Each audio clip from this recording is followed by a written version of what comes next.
Лата и Амет и най-добрият зет се казва Алеша. 200 евро от племеницата и нейният съпруг Алеша и Севджана подаряват на това хубаво мило дете. Искат да е жива и здрава, да расте в щастие, любов и всички земни приказки, които съществуват на този свят.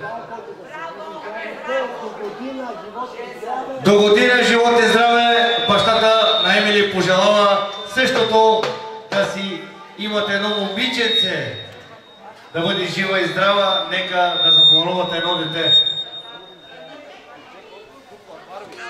Сега кючека кукла Барби. Колеги, кукла Барби. Айде, Владия си.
Нека Господ да им дава много здраве, много късмет, защото без късмета не сме за никъде.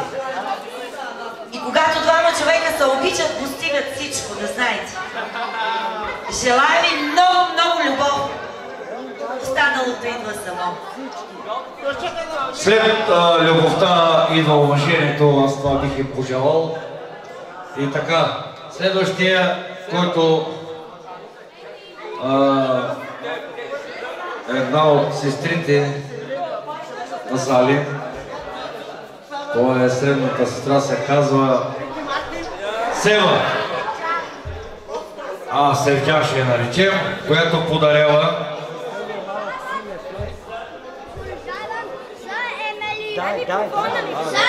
Подарявам за Емели да е много щастлива, да е много любов. Значи, мога малко да преведа, иска да пожелая на Емили да е много щастлива, много радостна и да расте в любов и щастие. Да е най-щастливото дете, което да е отгледано от мама и тати. Да радва майка си и баща си за веки веков. Това дете да бъде свръзката за тези двама хубави влюбени хора. Подаряват 150 евро. Севджана с нейния малък син Ефе. И искат, значи искат следващия поздрав, Зики. Аз имам един син.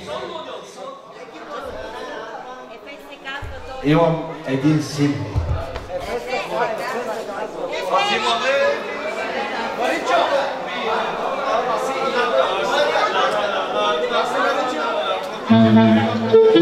Așa cazul!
Браво! Браво на оркестър! Дами и господа, пак ви казвам, нямате си някакъв клавирист си тази вечер.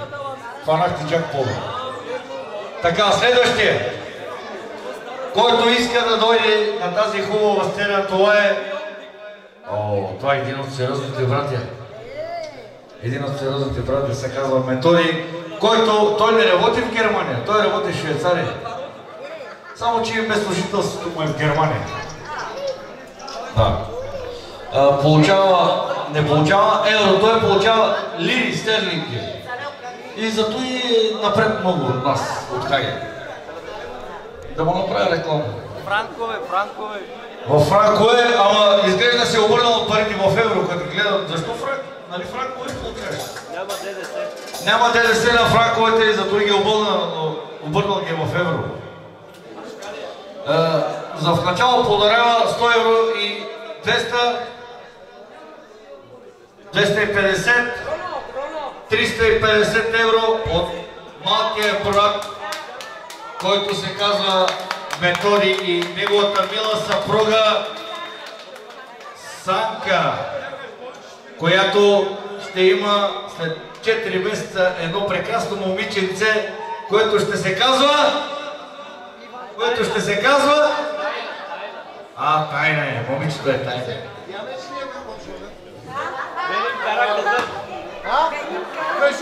Сега, неговия музикален иск е Берим Кайнана. Караказъл ли каза? Давай, Караказъл. Берим Караказъл.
Сега, много съжалявам, може ли да имаш последно желание, приятелю? При тази отлична сума би благоволим да ти пожелаем нещо.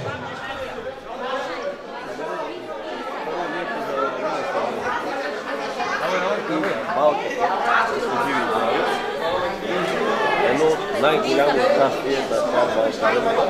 Сега, искам да знаете, защото Методи пожелава на това дете да бъде щастливо, радостно, да расте в щастие, да расте в любов. Майката и бащата да се отнасят с това дете като принцеса, не само принцеса, едно от съвършените деца, което се е родило на този свят. Те така се отнасят и искам, той пожелава все така да бъдат мили, радостни и щастливи. И с следващия поздрав искам да поздравят това мило дете и техните родители с песента Двама братя. Те наистина са двама братя.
Браво на оркестър!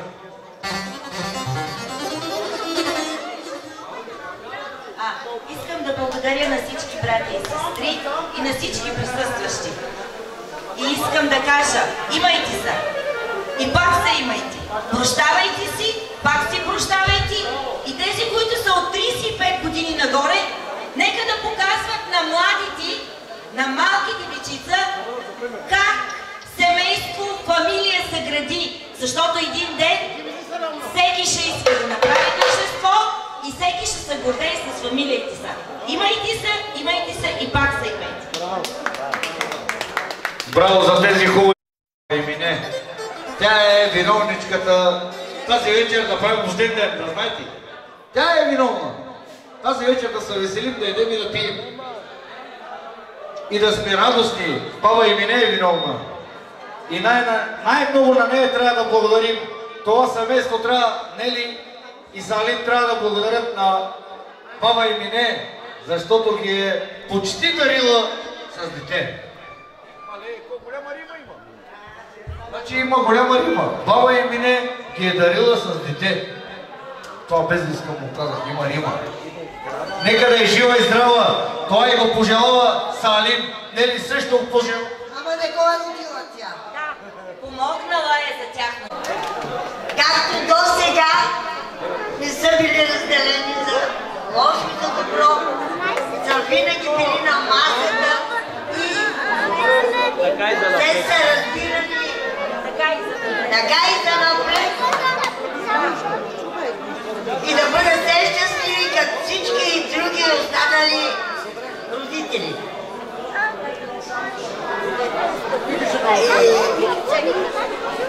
Нека да е жива и здрава и тя и пожелавам остане...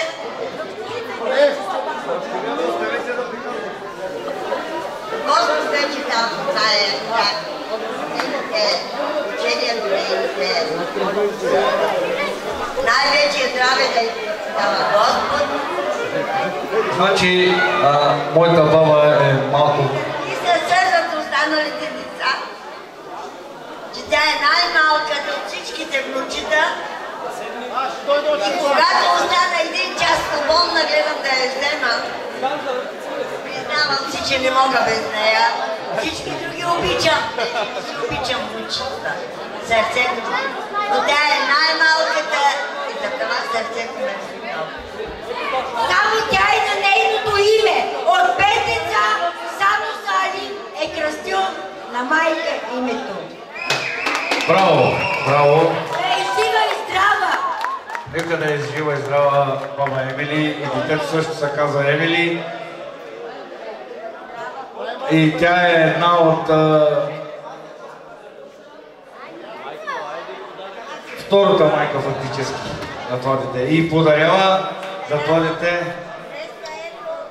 200 евро подарява на това мило дете да е жива и здрава, винаги да е в щастие и радост. Значи цялото облегчение